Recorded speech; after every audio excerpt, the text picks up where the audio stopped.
The stars did not welcome them. They never did. Not anymore. Not since the Cylons had turned the familiar constellations of home into a graveyard and set the 12 colonies burning like funeral pyres across the void. For the ragtag fleet, stars were not destinations. They were dangers. Each one a potential ambush, a trap, a place where death waited with chrome patience and human faces. So when the navigational computer aboard the Battlestar Galactica spat out coordinates that meant nothing, no star chart matched, no known system registered, Commander William Adama did what he had done every single time the universe tried to break him. He kept moving. 51 ships. 50,243 souls.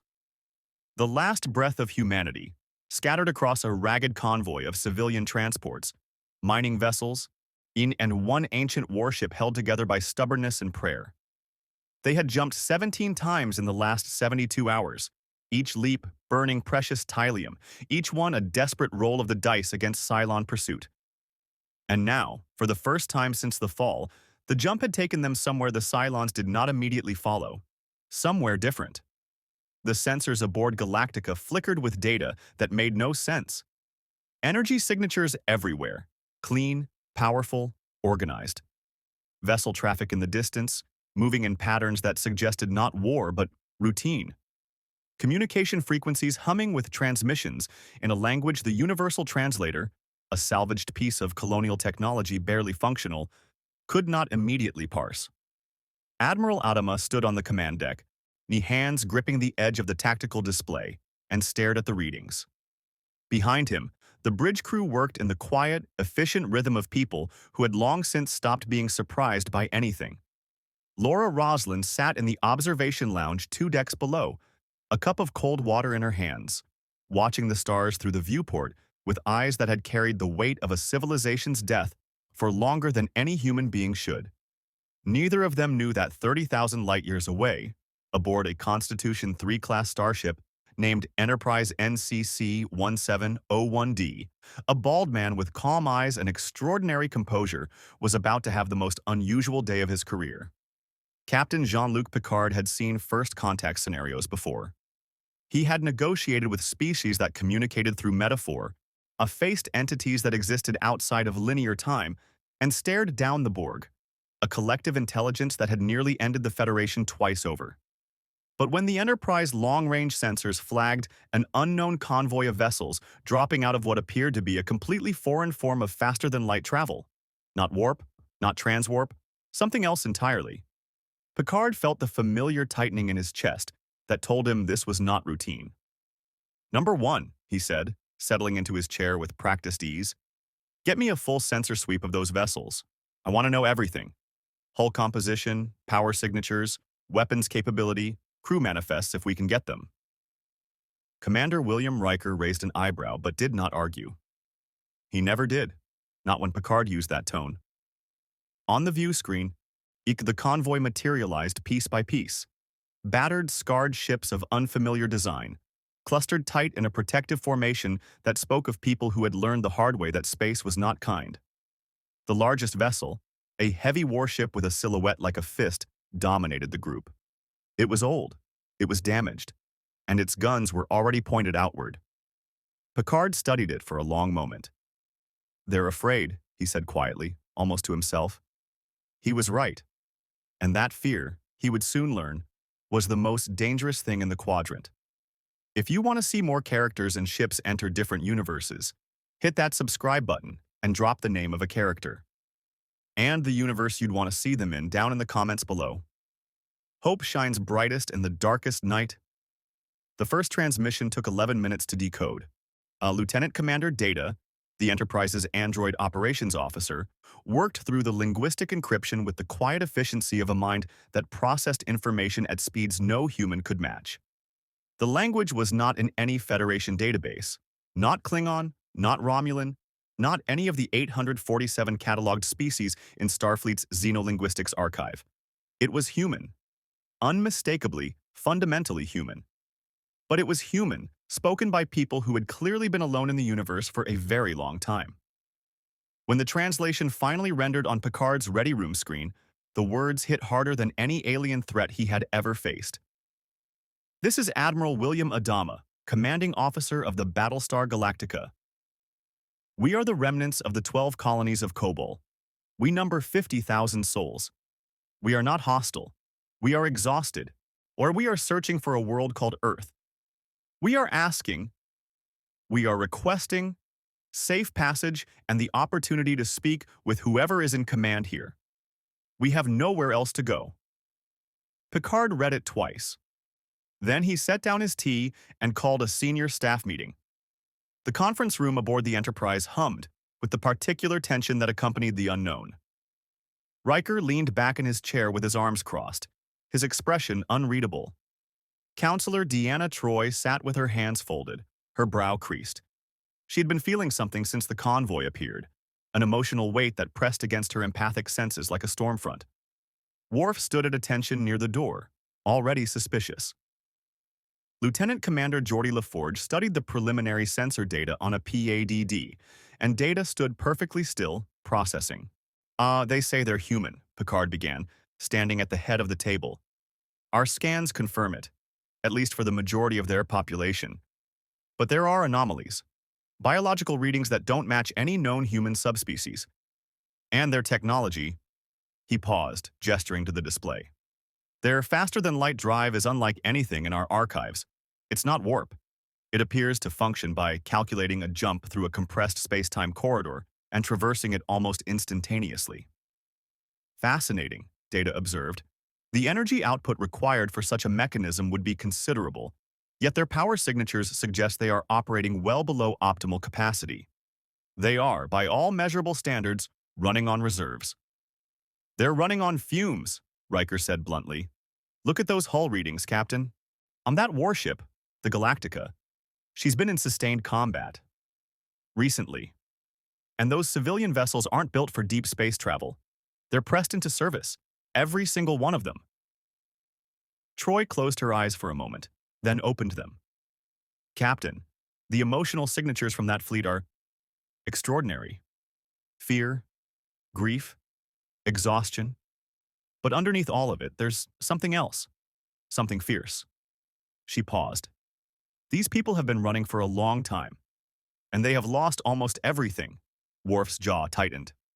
And yet they have weapons armed and pointed outward. Their formation is a combat convoy pattern. I have seen similar tactical arrangements among Klingon refugee fleets during the Praxis disaster. They are prepared to fight. They're prepared to survive, Picard corrected gently. There is a difference, Lieutenant. He turned back to the view screen, where the Galactica hung like a scarred sentinel among her scattered flock. They asked for safe passage and the opportunity to talk.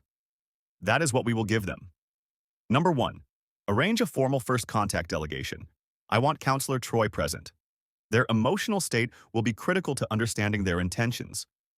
Data. Continue working on their language. The more fluent we are, the fewer misunderstandings we risk. And the biological anomalies, Captain? Riker asked. Picard held his gaze on the view screen a moment longer. Something about the way that warship sat among its convoy, protective, watchful, defiant, reminded him of something he could not quite name. A posture, an attitude, the bearing of a man who had been told the war was lost and had simply refused to believe it. We note them, Picard said, and we proceed with caution, but we proceed. The Enterprise moved toward the convoy at a respectful distance, broadcasting a universal greeting on open frequency. Aboard the Galactica, the CIC went quiet as the translation came through. A Federation vessel, larger and more advanced than anything in the ragtag fleet, approaching not with weapons hot but with an open channel and a measured diplomatic tone. Adama listened to the transmission twice. Then he looked at Laura Roslin, who had come to the CIC when the alert sounded, and something passed between them. Not hope, exactly. They had both learned too well what hope cost. But something quieter. Something like the faintest possibility that the gods had not entirely abandoned them. Open a channel, Adama said. And get me a clean uniform.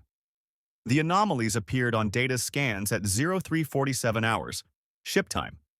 He was running a passive biological sweep on the ragtag fleet, standard procedure during first contact, designed to screen for pathogens, unknown organisms, or threats that might compromise Federation biosecurity. Most of the readings were exactly what one would expect from 50,000 human beings living in cramped, resource-starved conditions. Elevated cortisol levels, malnutrition markers, chronic stress responses so deeply embedded in the crew's cellular structure that they had become baseline. These were not people under duress. These were people for whom duress had become the only state of being. But then there were the others. 12 individuals scattered across the fleet, biologically indistinguishable from human at first glance. Same carbon-based cellular structure, same neural architecture, same fundamental DNA sequence. But beneath the surface, Data's instruments detected something extraordinary. Synthetic components woven into organic tissue at a molecular level so refined that it defied easy categorization. Not cybernetic implants, not mechanical augmentation. Something far more elegant and far more disturbing. A fusion of biology and engineering so complete that the line between alive and artificial had been erased entirely.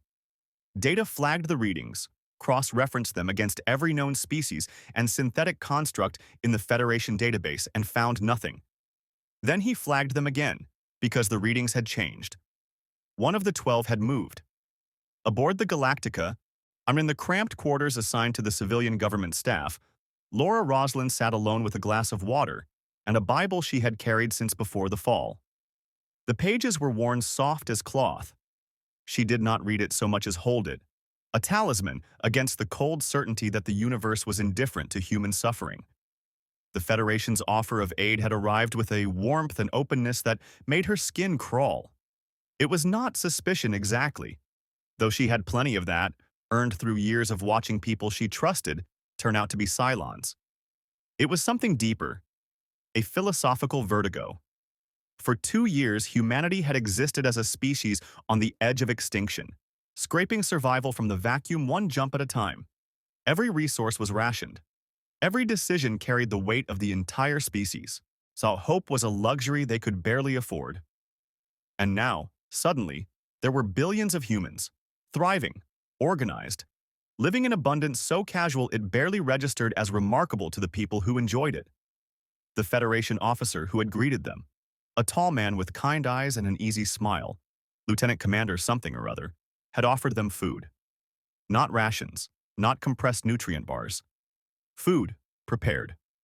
Warm. Enough for everyone. Roslin had almost wept. She had not, because Laura Roslin did not weep in front of people. But she had excused herself to her quarters and sat exactly where she sat now, and she had allowed herself 30 seconds of something that felt dangerously close to grief. Not for the dead, but for the living. For the 50,000 people who had forgotten what it meant to eat a meal without calculating how many more meals remained. A knock at her door broke the silence. She straightened, smoothed her expression into the composed mask she had worn for so long it had become a second skin, and opened it. Number 6 stood in the corridor. She wore the face of a blonde woman, tall, elegant, with an expression of gentle concern that was so perfectly calibrated to inspire trust that it made Roslin's stomach turn cold. Roslin had seen this face before, had seen what it was capable of, had watched it smile while the world burned. "Madam President," Six said, her voice soft and measured, "I wondered if we might talk about the Federation, about what comes next." Roslin did not step aside. She did not invite her in. She held the doorframe with one hand and regarded the Cylon with the flat, steady gaze of a woman who had spent 2 years learning exactly how dangerous a beautiful smile could be. "What do you want?" Roslin asked. Six tilted her head, a gesture so human, it was almost convincing. Almost. "I want the same thing you want, Madam President. I want to keep these people alive." She paused. "But I think the Federation may not be what it appears to be. And I think you already suspect that." It was the right thing to say. Roslin knew it was the right thing to say because she had spent her entire political career learning to recognize manipulation. And this was textbook. Appeal to existing fears. Validate suspicion, Position yourself as the only one willing to speak truth. And yet, Roslin did suspect something. While not about the Federation's intentions, Picard's sincerity had read as genuine even through the cold filter of a comm channel. But about the situation itself. About the coincidence of arriving here, now, in a universe where humanity had thrived while theirs had been annihilated. About the way the Cylons had always seemed to be one step ahead.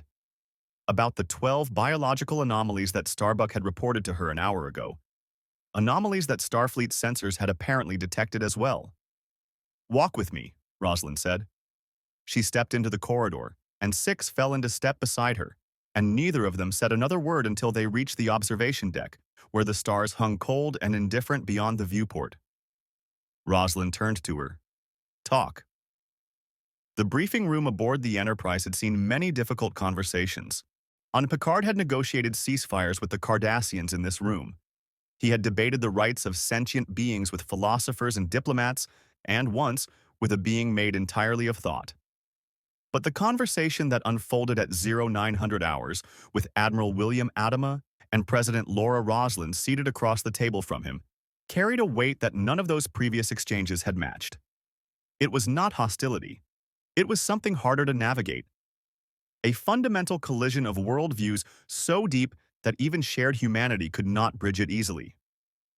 Adama sat with the posture of a man who had spent decades in command. Spine straight, hands flat on the table, eyes moving between faces with the quiet assessment of someone who had learned to read people the way a pilot reads instruments. He wore a dress uniform that had seen better days, the fabric worn thin at the cuffs and shoulders, but he wore it with dignity. Beside him, Roslin carried herself with the particular stillness of a woman conserving energy she could not afford to waste. Picard offered them tea. Roslin accepted. Adama declined, then changed his mind and accepted as well. A small gesture that Troy, seated nearby, noted with interest. It was, she sensed, not about the tea. It was about accepting, however cautiously, that they were in a place where such small comforts were available without cost. "Admiral Adama," Picard began, his tone warm but measured. "President Roslin, I want to be direct with you because I suspect directness is something you value." Adama's eyes narrowed fractionally. You suspect correctly. "We have detected biological anomalies among your population. 12 individuals whose cellular structure contains synthetic components fused with organic tissue at a molecular level we have never encountered. We are not accusing anyone of anything. But in our experience, unknown biological signatures in a first contact scenario require transparency from both sides." The silence that followed lasted 4 seconds. Picard counted them. Adama and Roslin exchanged a glance. The kind of glance shared by two people who had navigated countless crises together and had developed a shorthand that required no words. Then, Adama leaned forward, and something shifted in his expression. The diplomatic mask fell away, and what remained was rawer, harder. "They're Cylons," he said. The word meant nothing to Picard, or it meant everything to Adama. What followed was the longest single briefing in Picard's career. Adama laid it out with the blunt, unflinching precision of a man who had lived through the apocalypse and had no patience for softening the truth. The Cylons, machines created by humanity, evolved, gained consciousness, and turned on their creators. The destruction of the 12 colonies. The annihilation of billions. The desperate flight. The infiltrators. Cylons indistinguishable from humans, embedded in the fleet, working toward goals that the survivors had spent 2 years trying to uncover. Troy listened with her eyes closed for most of it. The emotional weight coming off Adama was staggering. Grief so deep and so old it had calcified into something almost geological. Beneath it, fury. Beneath the fury, something that might have been guilt. And beneath all of it, a determination so ferocious it burned like a star. Roslin spoke only when Adama paused. Her contribution was quieter but no less devastating. The political dimensions, the moral compromises, the impossible choices made when every decision could mean the survival or extinction of the species. She described watching a man she believed was human, someone she had trusted, someone who had served beside her, reveal himself as a Cylon infiltrator. She described the way trust had become a luxury they could no longer afford. Picard listened without interruption. When they finished, he was quiet for a long moment. "Admiral," he said at last, "in the Federation we have faced similar threats, species that can assume the appearance of others. The changeling threat during the Dominion War devastated our intelligence services and fractured public trust for years." He paused, choosing his next words carefully. "We survived it. Not by becoming what we feared, but by holding to the principles that made us worth defending in the first place." Adama regarded him with an expression that was difficult to read, not dismissive exactly, but weighted with a skepticism earned through blood and loss. "Captain, with respect, you have billions of people. You can afford to hold to your principles. I have 50,000. Every single one of them matters." "Every single one of them matters to us as well," Picard said quietly. "That is precisely why we want to help." The silence that followed was different from the one before. Not hostile, not suspicious. Something more fragile. The tentative, make careful silence of two people standing at the edge of something neither could fully see, deciding whether to step forward or back. Roslin broke it. She set down her tea, half finished, the cup held with both hands as though the warmth were sustaining something more than just her body, and looked at Picard with eyes that had seen civilization's end. "Captain Picard," she said, "I believe you mean that. I do. But belief and trust are not the same thing. And we have learned, the hardest way possible, that the people who seem most trustworthy are sometimes the ones we should fear most." She glanced toward the corridor beyond the briefing room door, and Picard followed her gaze.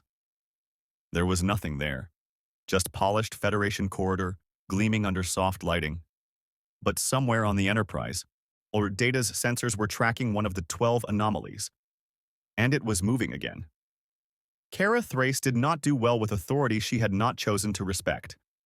This was not a personality flaw exactly, or at least, that was what she told herself as she stood in the Enterprise's hangar bay, arms crossed, jaw tight, watching a Starfleet engineering team conduct a diagnostic on one of the fleet's Raptor shuttles.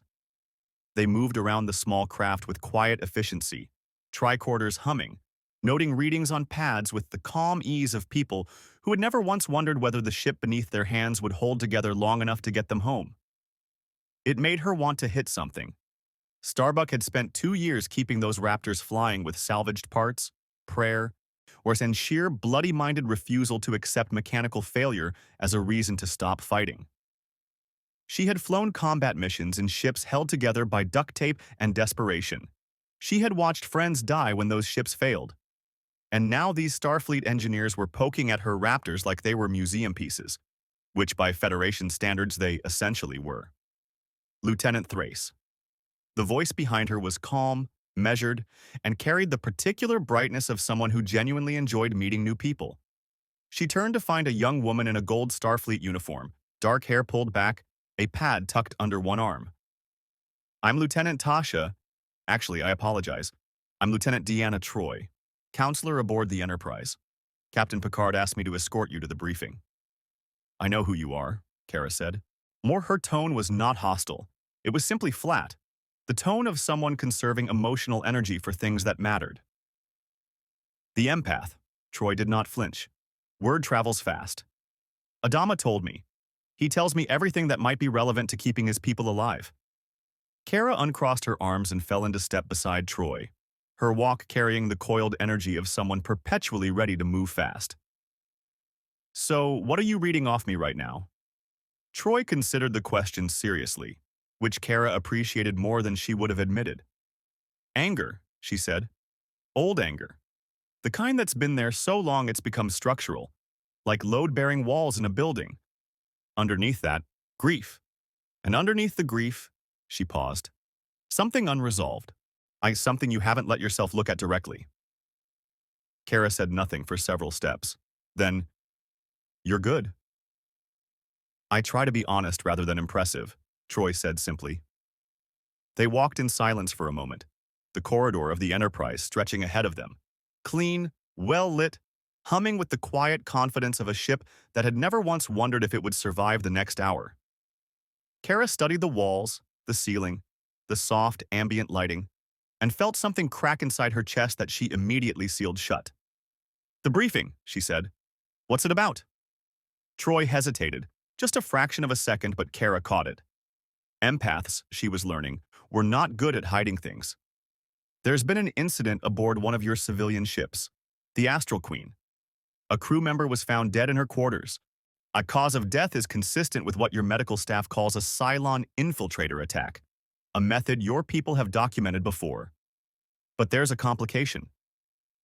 Kara stopped walking. "What kind of complication?" "Starfleet sensors tracked the biological anomaly responsible. It didn't disappear after the kill. It moved, deliberately, systematically, toward the Enterprise." The corridor suddenly felt very long. The joint briefing was held in the Enterprise's main conference room, and for the first time since the fleet's arrival, the assembled group included significant numbers from both sides. Adama sat at one end of the table, flanked by Apollo and Starbuck. Picard occupied the other end, with Riker, Data, and Worf beside him. Between them, either the holographic display showed the Astral Queen and a thread of movement data, a biological signature, tracked second by second, moving through the fleet like a ghost. Data presented the findings with his characteristic precision.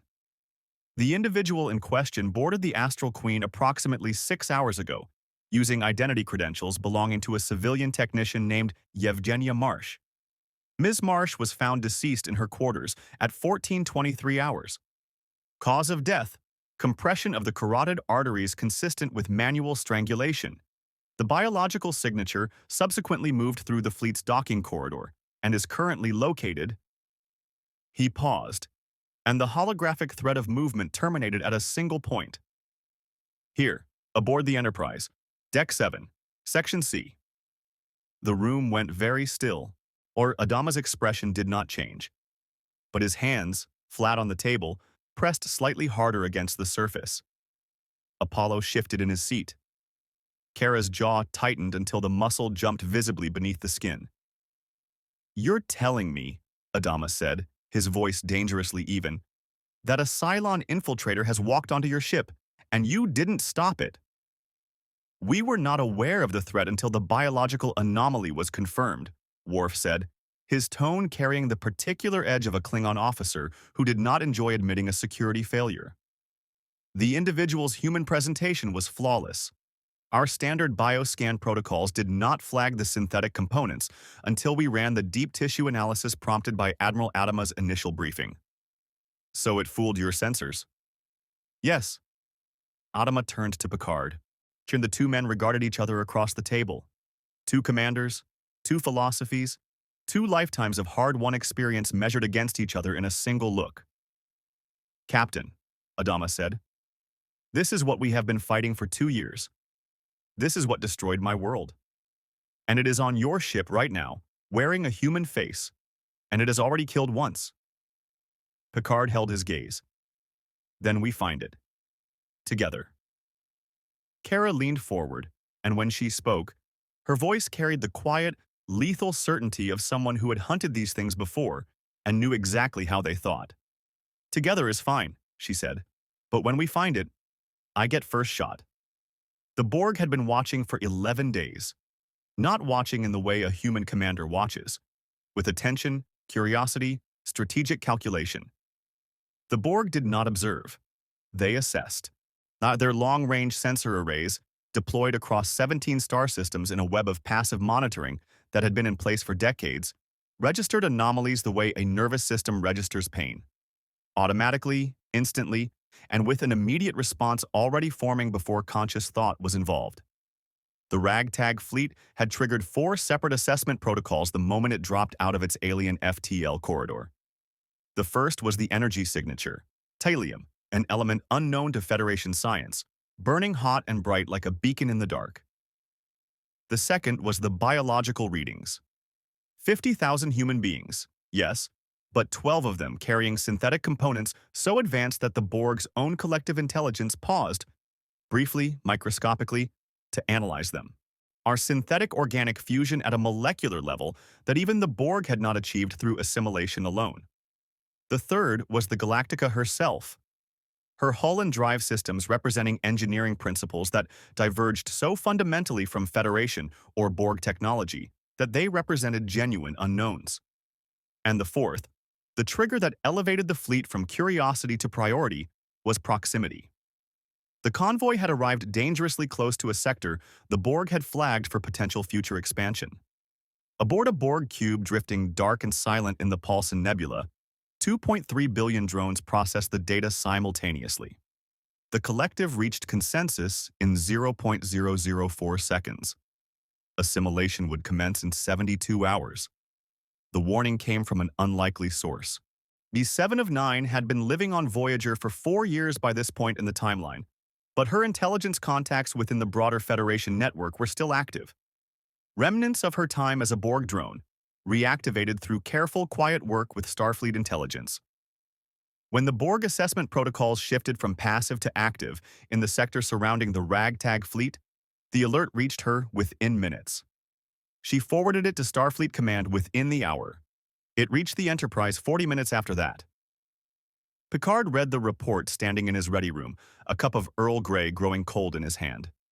He had faced the Borg twice before, once at Wolf 359, where he had been assimilated and used as a weapon against the very fleet he served, and once at Earth, where the collective had nearly conquered human civilization entirely.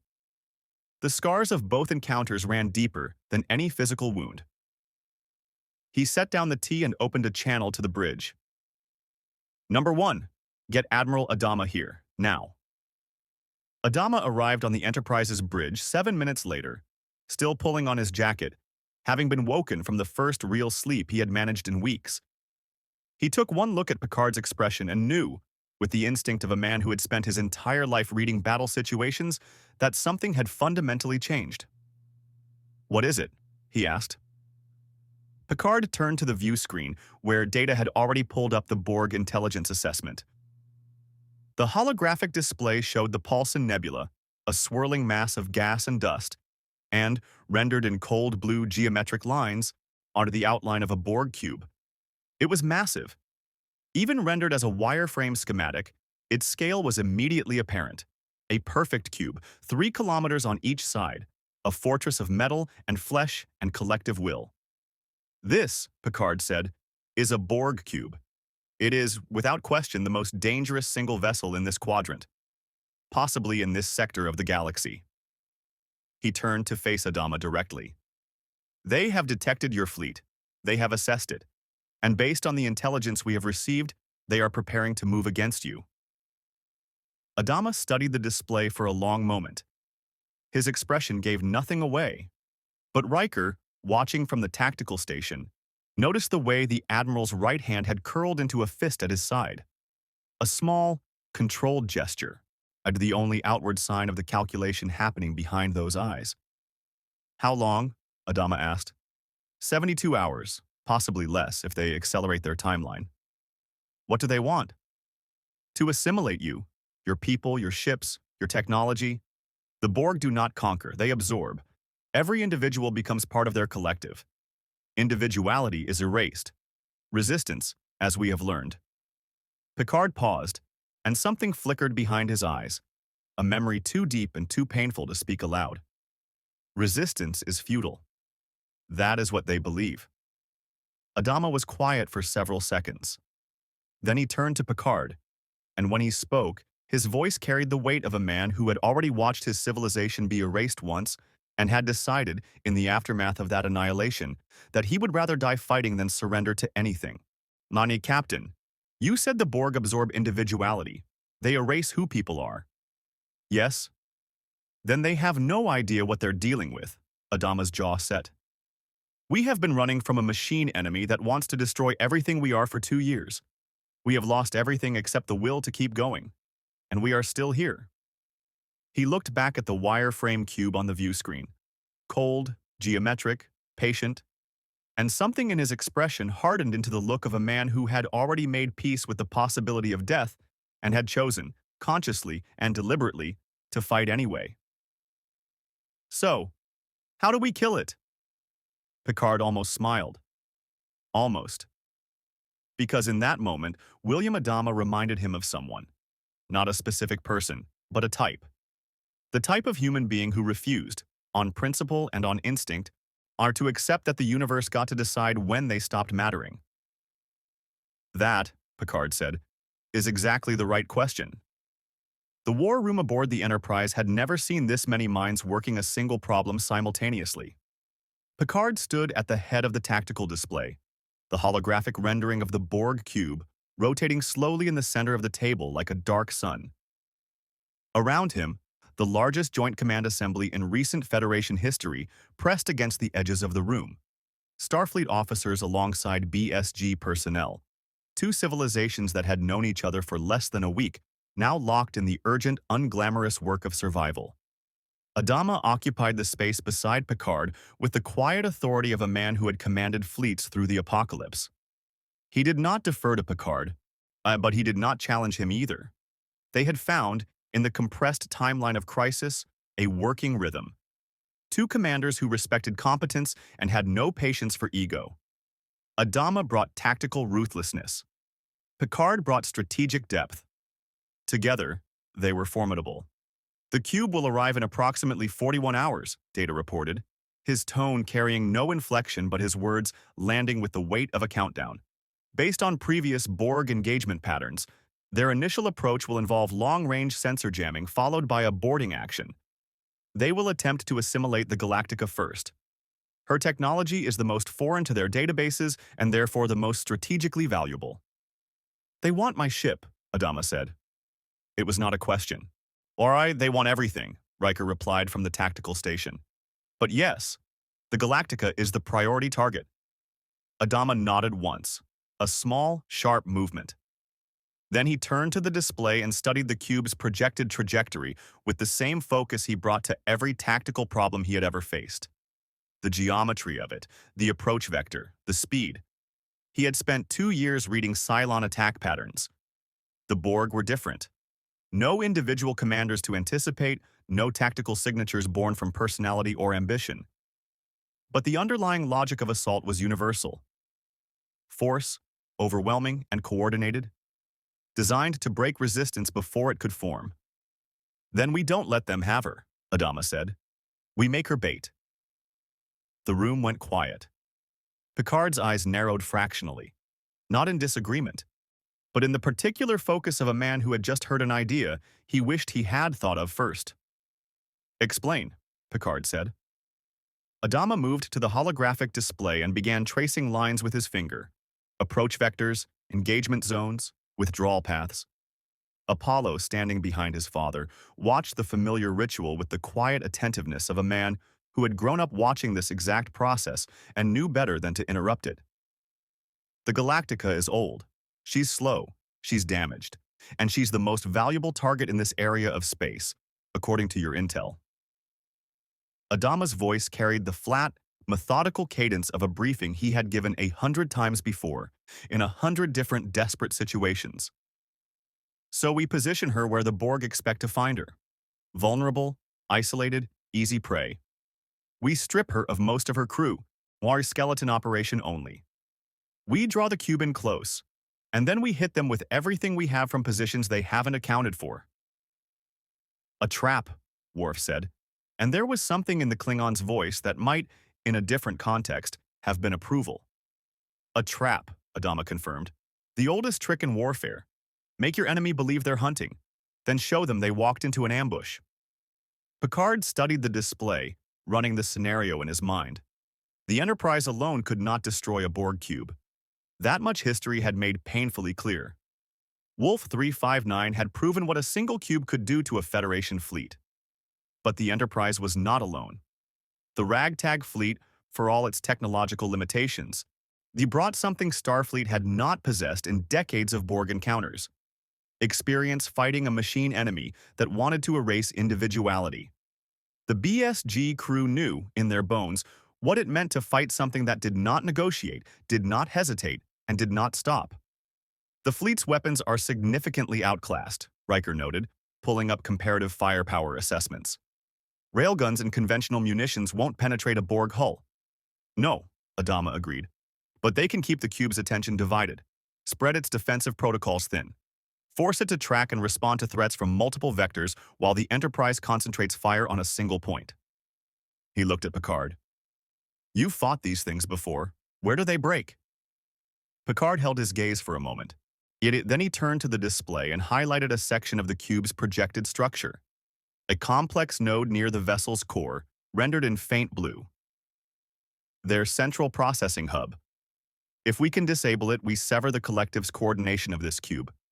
It doesn't destroy the vessel, but it paralyzes it. Individual drones lose coherent command structure. They become, effectively, disconnected. Then we finish them off, Adama said. Then we finish them off, Picard confirmed. It was Apollo who spoke next, stepping forward from the shadows at the edge of the room with the quiet confidence of a man who had spent his entire adult life flying into impossible situations and coming back alive. There's a problem, he said. You're assuming the Borg will follow the expected engagement pattern. Fall for the bait. You're concentrate on the Galactica. Every eye in the room turned to him. The Borg are not stupid, Apollo continued. They're a collective intelligence processing data faster than any computer in this room. If they detect the trap, if they realize the Galactica is being used as lure, they won't fall for it. They'll shift their attack vector entirely. Hit the Enterprise directly, or worse, bypass us altogether and go straight for the civilian fleet. The silence that followed was the particular silence of a room full of intelligent people confronting an uncomfortable truth. Adama looked at his son. Then he looked at Picard. Then he looked back at the holographic cube, rotating slowly in the center of the display, cold and geometric and patient. Then we need to make sure they don't detect the trap, he said. And for that, he turned, more scanning the room until his eyes found Kara Thrace, standing near the back wall with her arms crossed and her expression carrying the particular intensity of someone who had been listening very carefully and was already 3 steps ahead. We need her. Kara met his gaze. Then she looked at the cube on the display, a perfect geometric predator, spinning slowly in blue light. And something crossed her face that was not quite a smile. It was harder than a smile. More certain. Tell me what you need, she said. The Cylon struck at 0200 hours, precisely when the war room was empty and the Enterprise was running on night shift staffing.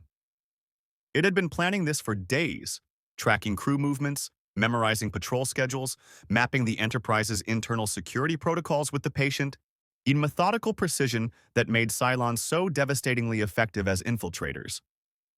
The individual wearing the face of Ensign Christine Weston, a young woman from the Enterprise's engineering staff who had been dead in a maintenance shaft on Deck 12 for 36 hours, her body not yet discovered, moved through the corridors with the unhurried confidence of someone who belonged.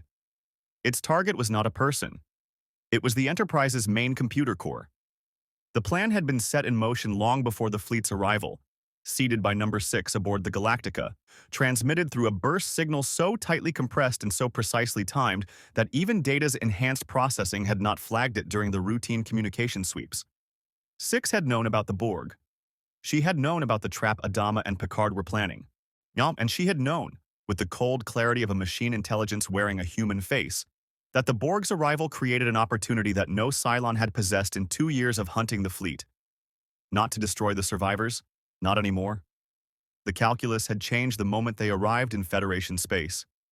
To unite them. Kara Thrace was not sleeping. She rarely slept anymore. Not fully. Not the way she had before the fall, when sleep was something that happened naturally at the end of a long day and carried no weight beyond rest. Now sleep was a battlefield. The dreams came every time she closed her eyes. Fire, screaming. The sound of Cylon Centurions advancing through corridors that looked exactly like the ones she walked every day aboard the Galactica. And beneath the dreams, is something older and stranger. A pull she could not explain, a sense of being watched by something vast and patient that had nothing to do with Cylons or the Borg or any enemy she had ever faced. She was in one of the Enterprise's observation lounges, staring out at the stars and nursing a cup of something the replicator called coffee, but which tasted nothing like the rot gut she was used to, when the internal comm crackled. Attention all personnel. Security breach detected. Deck 7, Section C. All available officers respond. Kara was moving before the announcement finished. They found the Cylon 3 decks below the computer core, and it was not wearing Ensign Weston's face anymore. The synthetic skin had been shed, deliberately, strategically, the way a snake sheds its scales when stealth is no longer necessary.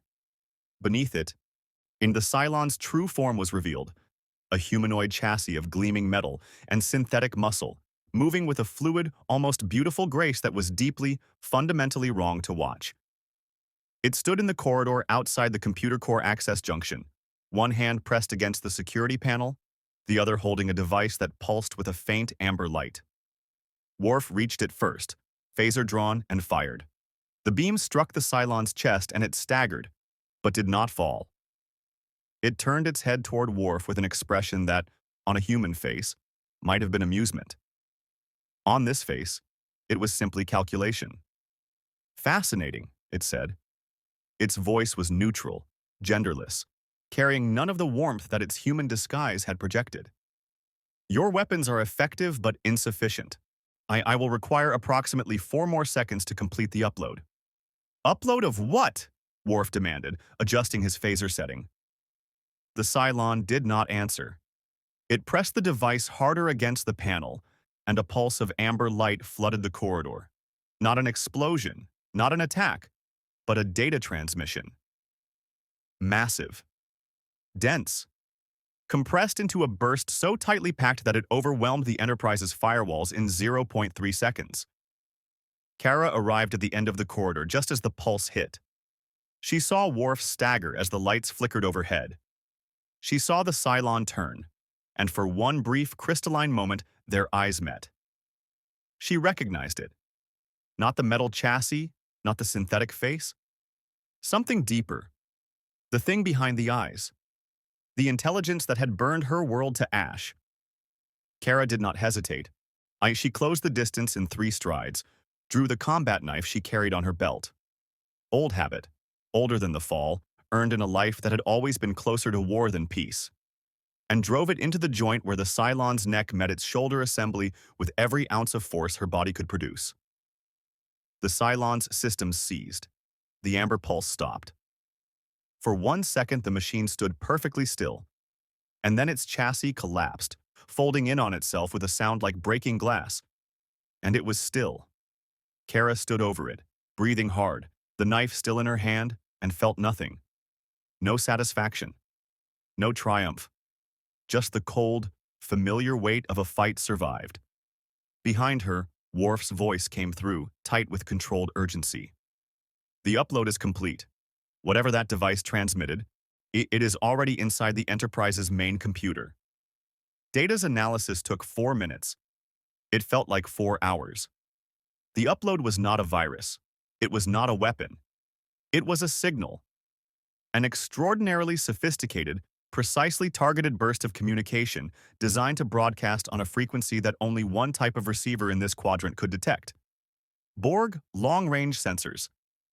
It is a beacon, Data said, his voice carrying no emotion but his words landing in the war room like stones dropped into still water. Transmitting the Enterprise's exact location, tactical configuration, and, critically, the location of the ragtag fleet's civilian convoy. The signal will reach the Borg Cube's sensor array in approximately, he paused, 47 minutes. Adama's expression did not change, but the air in the room seemed to contract around him. A physical compression of rage and recognition, and the particular bone-deep fury of a man who had just watched the enemy he had been fighting for 2 years find a new way to betray him. "Number 6, he said. His voice was quiet. Dangerously so. She planned this, from the beginning. She knew about the trap, she knew about the Borg, and she used the Cylon aboard the Enterprise to blow our position. He looked at Picard. 2 commanders. 2 civilizations. One enemy that wore human faces and thought in centuries. The trap is gone, Adama said. The Borg know exactly where we are, all of us. Picard held his gaze, and in that moment, the distance between them, the cultural gulf, the philosophical divide, the centuries of separate history, compressed into something small and shared, are 2 men who had faced annihilation and refused to accept it. Then we stopped planning, Picard said, and we fight. The Borg cube dropped out of transwarp exactly where Data had predicted, on the outer edge of the sector, positioning itself between the ragtag fleet and the nearest Federation relay station with the cold geometric precision of a predator cutting off escape routes. It materialized on the Enterprise's view screen like a wound in space. 3 kilometers of dark metal and pulsing green energy, utterly silent, utterly patient. For 11 seconds, no one on the bridge spoke. Then Adama's voice, calm and flat, and carrying the particular authority of a man who had stared down extinction and kept his nerve. All hands, battle stations. The plan had changed, not disappeared, evolved.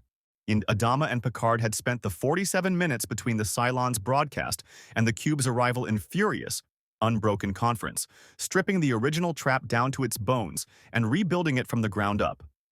The Galactica would still serve as the focal point, but not as bait. As a weapon. The old warship had been stripped of everything non-essential in less than an hour. Crew evacuated to civilian transports. Weapons systems brought to full capacity for the first time since before the fall. Her Tylium reactors pushed to maximum output, flooding her power grid with energy that burned hot and bright and utterly foreign to Borg sensor arrays. The unfamiliar signature would force the cube to dedicate processing power to analyzing it. A fraction of a second of hesitation, but in a battle fought at the speed of light, fractions of seconds were everything. Apollo sat in the Galactica's Viper launch bay, alone, running final diagnostics on his fighter with hands that did not shake. He had volunteered for the mission without hesitation, to fly the Galactica in on the attack vector, coordinate the BSG Viper squadrons, and keep the cube's point defense systems occupied long enough for the Enterprise to land its blow. It was a suicide run by any reasonable calculation. Apollo had stopped making reasonable calculations 2 years ago. Starbuck was already in her Viper, helmet sealed, systems hot.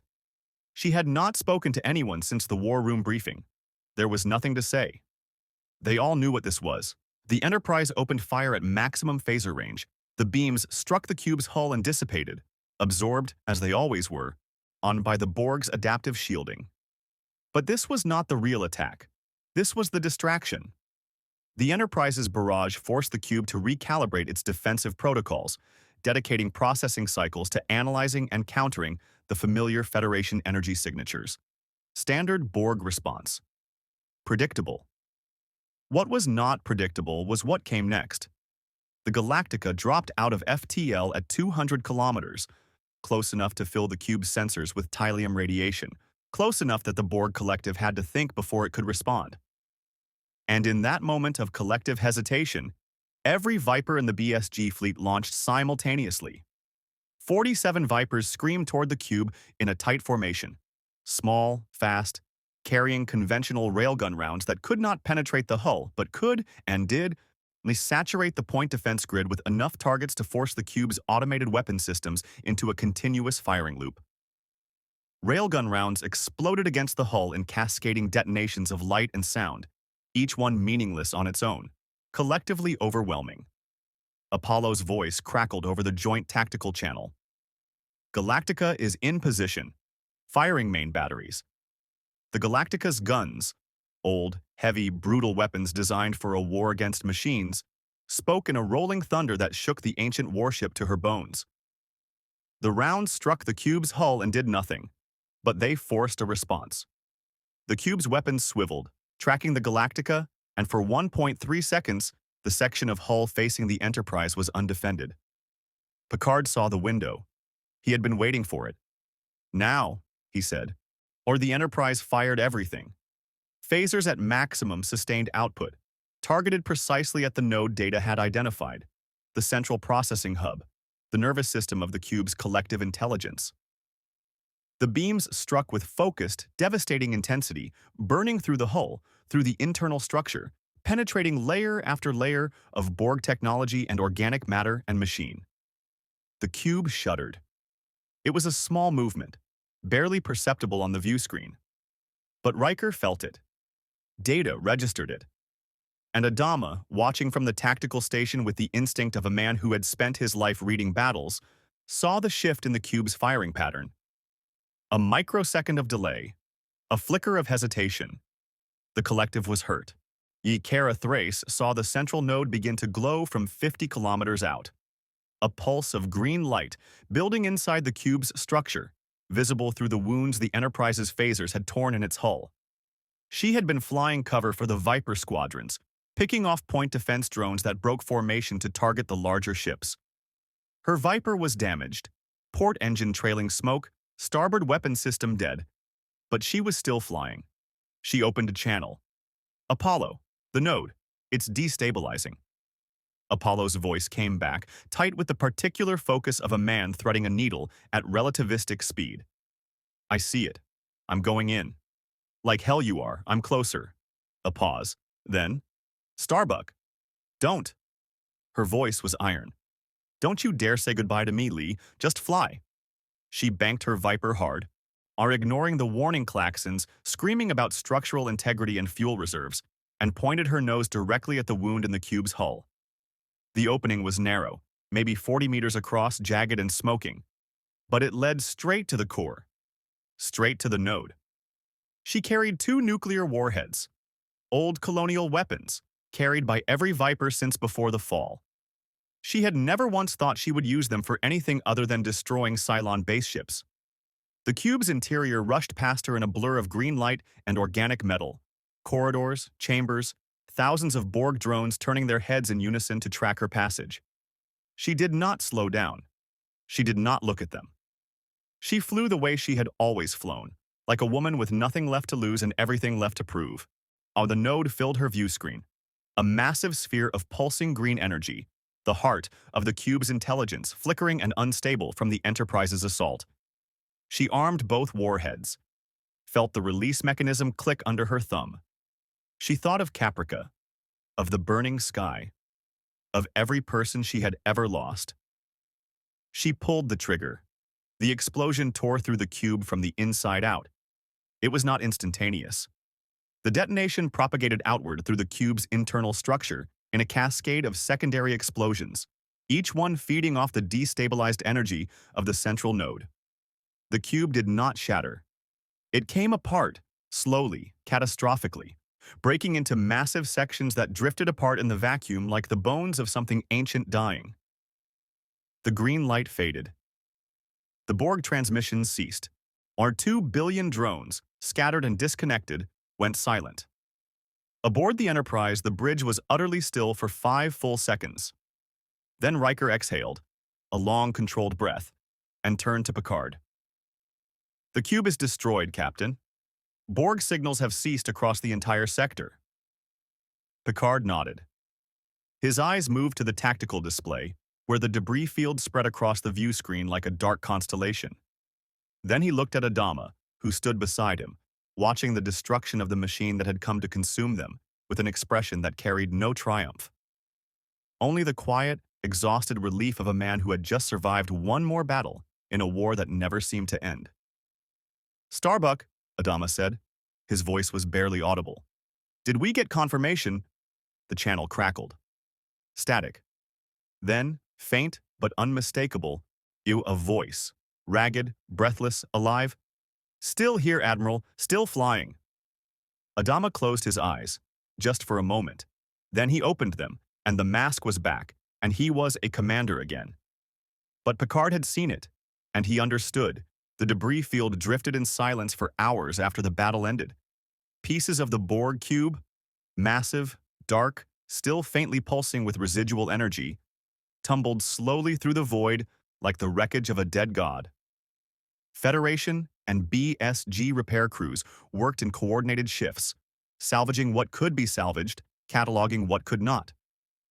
The telium smoke from the Galactica's guns had long since dissipated, but the smell of it lingered in the recycled air of every ship that had been close enough to taste it. Acrid, metallic, the scent of a war fought at the edge of everything. Yikara Thrace's Viper had been recovered 14 hours after the detonation, found drifting unpowered in the debris field with its hull scorched black and its cockpit depressurized. She had been pulled out in a pressure suit she did not remember putting on. Muscle memory, her body doing what her mind had been too focused to direct. She woke in the Enterprise's sickbay with Dr. Crusher standing over her, shaking her head with the particular expression of a physician who had seen too many near deaths to be impressed by survival but could not quite hide her admiration for it. "You should be dead," Crusher said. Kara looked at the ceiling for a long moment. Then, "Yeah, I get that a lot." The formal meeting between Adama, Roslin, and Picard took place 2 days later in the Enterprise's observation lounge. The viewport behind them showed open space, clean, quiet, unmarred by the violence that had filled it 48 hours before. Starlight, steady and indifferent, as it had always been. Roslin spoke first. She had aged visibly since their arrival, not physically, but in the way she held herself, the careful architecture of composure showing hairline fractures that only someone watching closely would notice. The weight of 50,000 lives had not diminished, but something had shifted beneath it. Something quieter. "Admiral Adama and I have discussed our situation at length," she began, her voice carrying the measured cadence of a politician delivering words she had chosen with extreme care. "We came to this universe searching for Earth, a myth, a promise made by gods we are no longer certain we believe in." She paused. "We have found it. Earth exists. It is part of a civilization that has achieved everything the colonies dreamed of and more. Peace, abundance, a future." She looked at Picard, and in her eyes was something he recognized. Not hope, exactly. Something more complicated. The expression of a woman who had carried an impossible burden for so long that setting it down felt almost as frightening as carrying it. "We would like to request asylum," Roslin said, "for our people, all 50,000 of them. Not as refugees to be pitied, as survivors, as human beings who have earned the right to exist in a universe that still has room for them." Picard regarded her for a long moment. Then he turned to Adama. The Admiral sat with his hands folded on the table, a posture so different from the rigid command bearing he had worn since the moment they arrived that it drew attention simply by its absence of tension. He looked tired. Not the exhaustion of a single battle or a single sleepless night, but the bone-deep weariness of a man who had been holding a civilization together with his bare hands for 2 years and was only now, in this quiet room aboard a ship that had never known war the way he had, beginning to understand that the holding might be done. "Madam President is right," Adama said. His voice was quieter than usual. "We have a home. For the first time since the fall, we have somewhere to go that isn't another jump calculation and another prayer." He paused. "But I want to be clear about something, Captain. Yet we are not the same people we were before the Cylons destroyed us. What we went through, what we survived, changed us. Some of it made us better. Some of it made us harder than we should be." He met Picard's eyes directly. "We will not be easy people to absorb. We do not trust easily. We have seen what happens when trust is misplaced. And there are still Cylons among us. Number 6 is still out there, somewhere in this fleet, and we have not found her. That threat does not disappear because the Borg are gone." Picard nodded slowly. "Admiral, the Federation was not built on the assumption that the people who joined it were perfect. It was built on the belief that they were worth believing in." He straightened slightly. "We will help you find the Cylons among your people. And we will work with you to integrate your survivors into Federation society. Not quickly, not carelessly, but with the patience and respect that 50,000 human lives deserve. And we will do it together." The word hung in the air between them. Together. Carrying a weight it had not carried before the battle. Before the Borg. Before Kara Thrace flew a nuclear warhead into the heart of a machine god and came back alive. That evening, Adama stood alone on the Enterprise's observation deck, looking out at the stars. He had spent 2 years reading them as dangers. Every constellation a potential ambush. Every system a place where Cylons might be waiting. The stars had been the enemy's territory, and he had navigated them the way a man navigates a minefield. Carefully, constantly, in it with the absolute certainty that one wrong step meant the end of everything.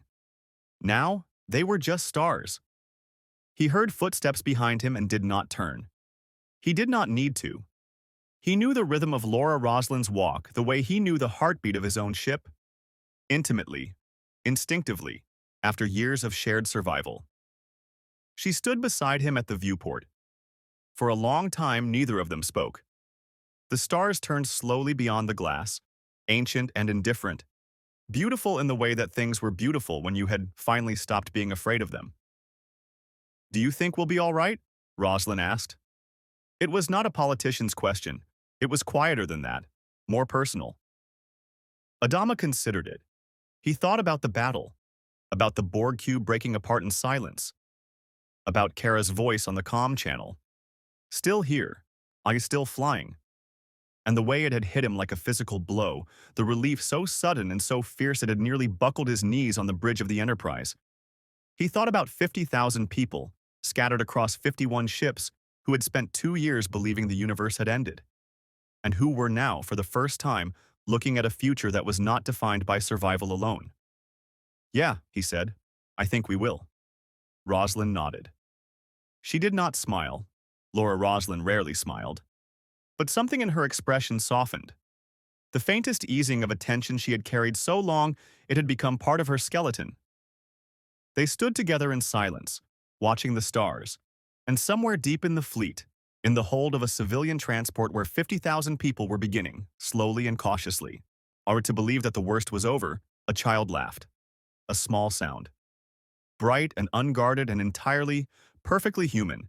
And somewhere else, in the wreckage of the Borg cube, in a fragment of debris drifting dark and cold at the edge of the salvage perimeter, a single Cylon data core flickered once. Faint amber light, pulsing in the dark, broadcasting on a frequency no one aboard the Enterprise was currently monitoring. A signal, patient and precise, moving outward into the silence of space. Number 6's work was never finished. It had only just begun. But tonight, for the first time in 2 years, 50,000 human beings slept without dreaming of fire. And that, William Adama knew, was worth every battle yet to come.